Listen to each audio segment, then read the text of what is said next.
In this country, the Biden administration says it will wait for the CDC's guidance on whether to appeal a judge's ruling that struck down mask mandates on airplanes and public transit. So far, the CDC hasn't given any guidance on that. The judge's decision has caused uncertainty, especially among the most vulnerable to COVID. Errol Barnett is at Reagan National Airport outside of Washington. Errol, good morning. Hey there, Vlad. Good morning. One thing to keep in mind here is that the original mask mandate was set to expire in 13 days anyway. So even if the CDC made a new determination and the Department of Justice appealed the Florida federal judge's decision, it would only extend the rule by a matter of days. And while, yes, certainly many are excited to see the end of this rule, CBS News is also finding others are now having to make difficult decisions and are upset to see the end of the mask mandate. In public transportation hubs across the country, travelers now have the option to go maskless.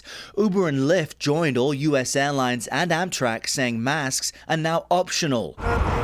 While cities like Philadelphia and New York say the mandate will remain in place. I think it should be up to what the person wants. I'll probably wear it until I get on the plane, and then when I sit in my seat, I will take it off. President Biden carefully weighed in Tuesday. Mr. President, should people continue to wear masks on planes?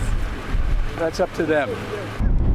Gannett Abate is an Uber driver in the D.C. area, thrilled to learn the rideshare service dropped its requirement. I just want to feel free and breathe freely, feel very safe to not wear a mask. Still, the 47% spike in COVID cases in just the last 14 days has some high-risk travelers on edge. I'm concerned. I'm especially concerned about who I'll sit next to and if they'll be willing to wear a mask. Gretchen Musa is one of 7 million Americans who are immunocompromised. But despite the risks, Musa is going to stick with her plans to visit her grandparents, who are both in their 90s in California.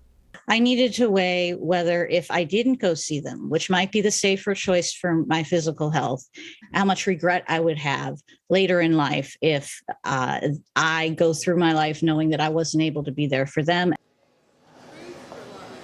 It's a tough choice, and we should note the CDC still recommends mask use while traveling on aircraft. But now all the major airlines have to decide what to do about all of those passengers banned for failure to comply with this federal rule. For United Airlines, that's about 1,000 people. It tells CBS News it will decide if those folks can get back on board, Gayle, on a case-by-case basis. Yeah, it is an interesting question. Errol, thank you very much.